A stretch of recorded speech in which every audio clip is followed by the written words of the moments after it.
I was trying to bring a girl home from a bar the other night, and she said, I'd invite you over, but my place is kind of messy. And I was like, yeah, that's not a deterrent at 3:30 in the morning. I can't imagine walking into her apartment and being like, absolutely not. If you fold these sheets, we could talk, but without a duvet cover, not happening. Of course your place is a mess. If you're willing to have sex with me, I'm going to assume your whole life is in shambles. So. I'm in therapy, obviously, and I was talking to my therapist. He goes, you tend to pursue damaged people and then try to help them. And I was like, you too. We both do that. You ever date someone who's in therapy and you're in therapy too? That's exhausting. Every fight takes 47 hours.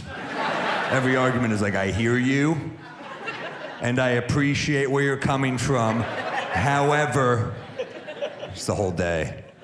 I heard a guy in Times Square, New York, the other day said to his girlfriend, shut up, bitch. And I was like, that is unacceptable, but he is crushing me in time management. So that's annoying. Dating in LA is a nightmare. Can we agree it's a fucking piece of shit dating here? Yeah. 4 people, the rest of you in love. Go suck my ass. Pieces of shit. I'm a boiled ham in Los Angeles on Tinder.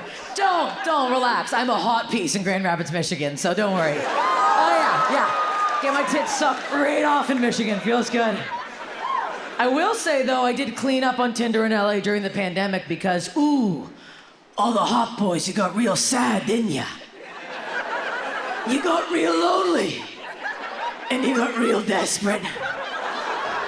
And all the pretty blonde girls didn't swipe right, did they? Guess who did? Old Steffi T crawled out of the well. Oh yeah, I fucked a bunch of 10s. Felt good, yeah. Yeah, thank you. Felt good to be on top for once. It really did, yeah. One cried, Paul. Yeah, he was very upset. He's like, can we please turn the lights off? Like, we're keeping them on. I was being disgusting during the pandemic, though, just being a real gross person. I was having sex outside. I'm like, you can't get COVID if you're in a field. You can get chlamydia, though. You can, yeah. But is it chlamydia if all the STD clinics are closed? Yeah, it was chlamydia. Yeah, for sure. Yeah. You need a pill for that drip. Big time. Only person who's had STD, shut up. I'll come by and check your underwear one by one. You're like, this is very strange, please don't. I'm re-entering the dating world, which I don't care for that. It's not fun. Being single is amazing. The middle of the bed is the best part of the bed. And because I truly love being gay. I love being gay, I really do. But I hate men with my whole heart. It's really a problem. I went on a date with a guy, and he looked in my human face. And he said, Solomon, I'm not like other gay guys. He said that he likes sports. And he also doesn't like drag queens. Yeah. First of all, I love drag. The whole form, in every shape and way. Drag queens, drag kings. It's the greatest queer form of art that we have out there. But also, more importantly, every aspect of it is a fucking sport, all right? I would love to see anyone's favorite athlete duct tape their penis up to their butthole. Then do a jump split in stilettos while lip syncing Ariana Grande the whole way down.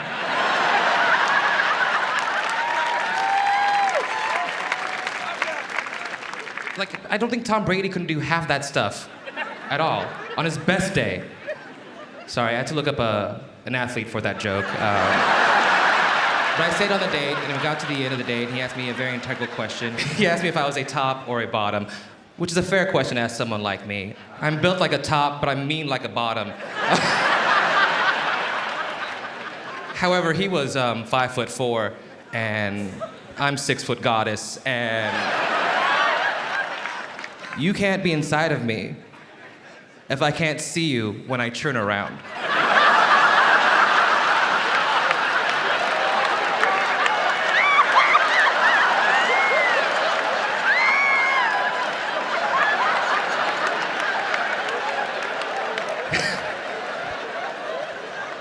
if I have to ask you to raise your hand. So I don't feel like I'm being fucked by a ghost. Get out. I also went through a breakup during the pandemic, which was kind of crazy. It's bad when in the middle of a lockdown, somebody looks at you and they're like, hey, we should see other people. I was like, that's illegal, but I get it, So now I'm dating again, and it's hard. You can't do it. Like, how am I supposed to go out and meet people? When I was young, I would worry. I would worry so much when I went out with a guy. Like, I would be like, is he gonna kill me? And now I would prefer it. Like, I'm done. I'm done. No, I'm done. Thank you. I'm all set. I've seen enough. I'm done. I've realized that I have very bad judgment when it comes to men. Like, I was at a bar, and I see this guy at the other end of the bar, and I'm with my friends, and he had 4 tattoos on his face. And I saw it, and I was like, I'm gonna fix it. Whatever it is, I will fix that.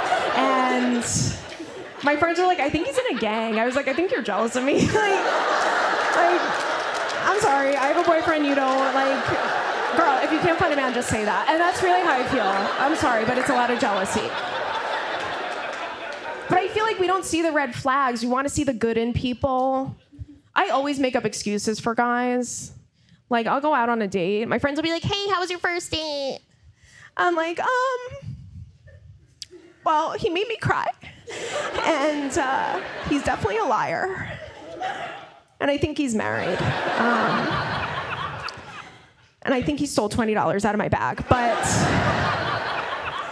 there's just something about him. I really do. I feel good about this. Anyway, I got married during the pandemic. Shucks. Yeah, I got married for the same reason that I voted for Biden. I was tired. Just wanted to make a smart decision. It wasn't a passion vote. People always get sad at the end of that. I guess it makes it sound like I don't love my husband. I love my husband, but I had been dating in New York City for 15 years. So I'm basically a rescue dog. I'm like, just don't hit me and let's lie down.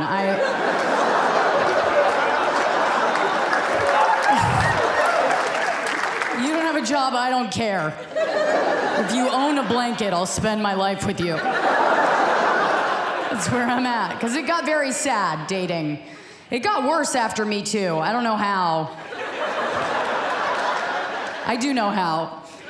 It's that it turns out it's actually far creepier to hear a guy ask for consent.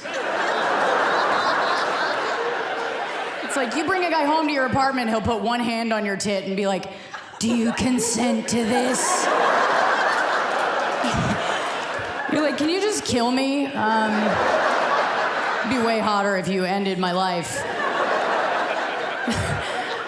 I got gay bashed. I was gay bashed on a date with a woman who didn't like me. That is bullshit. If you're gay bashed, you should be with the love of your life, not somebody that's not that into you. We had hooked up a bunch of times, and I really liked her. And I was ready to hook some shit onto her shit. I was ready to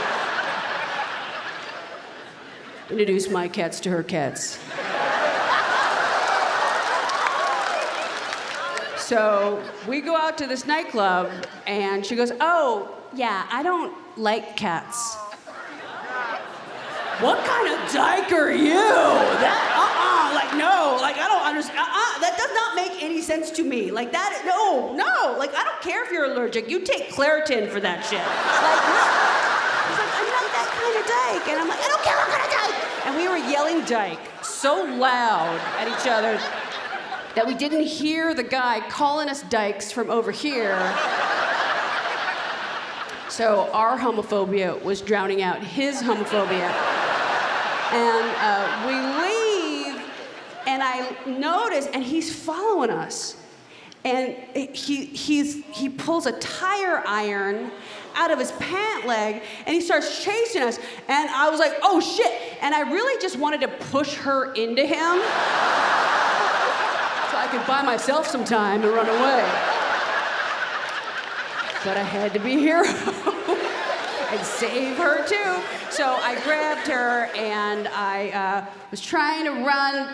My car was on the other side of a dark cornfield. Now, if you're gay, don't go in the corn. It's very dangerous for gay people. We don't fuck with corn. It's dark. There's children in there.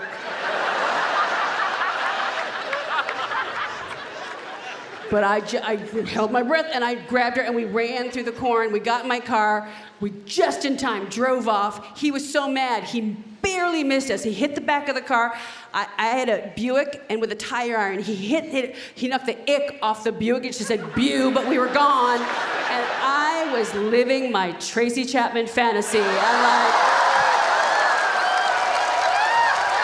she should have really eaten my asshole at the farmer's market for that. I mean,